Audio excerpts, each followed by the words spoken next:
आपका नाम जप करता है, इंद्रियों को वश में नहीं कर पाया है, मन को वश में नहीं कर पाया है, फिर उसकी गति क्या होगी? जो इंद्रियों को वश में किए हैं, मन को वश में किए हैं, आपका भजन कर रहे हैं, वो भगवत प्राप्त हो जाएंगे, उनका तो काम बन गया। लेकिन जो नाम जप कर रहा है, कथा कीर्तन कर रहा है, लेकिन उसका मन वश में नहीं है, इंद्रियां वश में नहीं है, जो मन आया सो अपनी मनमानी करवा लेते हैं, तो उसकी गति क्या होगी? तो बहुत सुनने लायक बात है, वो नरक नहीं जाएगा। भगवान के भक्त का पतन नहीं होता। नामे भक्ता प्रणश्यति, भगवान के भक्त का नाश नहीं होता। पहली बात तो नरक नहीं जाएगा, दूसरी बात स्वर्ग नहीं जाएगा, क्योंकि स्वर्ग की उसने कामना नहीं की, मोक्ष होगा नहीं क्योंकि इतना साधन नहीं हुआ।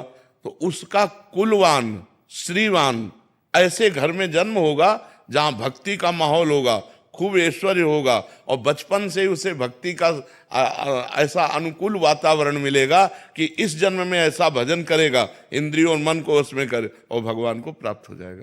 एक जन्म और होगा तो घाटे का तो सौदा है नहीं, डिप्रेशन में क्यों जाओगे? राधा राधा बोल रहे, ये विनाशी थोड़ी है, ये अविनाशी है। ये किसी भी काल में भगवान के भजन का नाश नहीं होता। जो हम भगवान का भजन करते हैं किसी भी काल में नाश नहीं होता।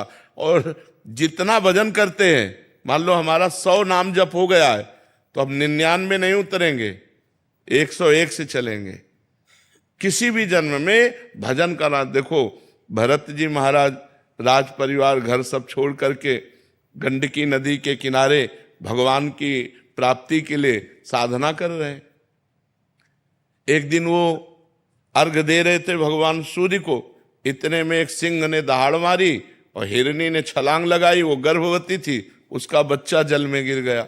अब कोई भी दयावान पुरुष कैसे देख सकता है कि वो बच्चा नवजात पानी में बह जाए? दौड़ के उठा लिया, उठा के अपने आश्रम में लाए, उसका पालन पोषण करने लगे। हरी हरी दूब तोड़ के लाना, पवाना, दुलार करना। अब उसमें ममता हो गई, अब उसको छोड़ ही नहीं पाए, तो अंतिम समय हिरण का चिंतन बन गया। तो अगला जन्म उनका हिरण का हुआ, लेकिन भजन नहीं छूटा। आप भागवत में पढ़ के देख लीजिए, उस हिरण शरीर को गंडकी नदी में खड़ा करते और सूखे पत्ते खा करके वही मंत्र जपते जो राजर्षि भरत के रूप में भजन किया, और अगला जन्म ब्रह्मबोध संपन्न महापुरुष जड़ भरत के रूप में हुआ। भजन का कभी नाश नहीं होता। इसलिए डिप्रेशन वाली तो सब बात ही नहीं, ऐसा तो व्यर्थ तो हो ही नहीं सकता। केवल जबान से नाम जपने मात्र से जीव का परम कल्याण हो जाएगा। राम नाम मणिदीप धर, जीह देहरी द्वार, तुलसी भीतर बाहिरो, जो चाह सुजियार। मन लगे न लगे, राधा राधा कह रहे हैं, राम राम कह रहे हैं, कृष्ण कृष्ण कह रहे हैं, शिव शिव कह रहे हैं, परम आनंद मिलेगा। आप इसकी चिंता न करें। हाँ, जहां तक आपका बस है वहां तक आप गलत आचरणों से अपने को बचाइए।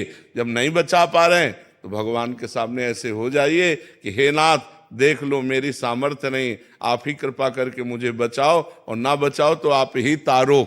मैं जैसा नीच पापी पतित हूं, अब आपका हूं, आप देख लेना। ठीक है? हाँ, डिप्रेशन वाला शब्द ही उच्चारण मत करो, बिल्कुल नहीं।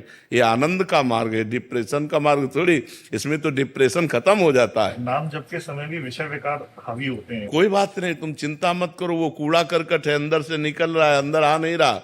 जब नाम जप कर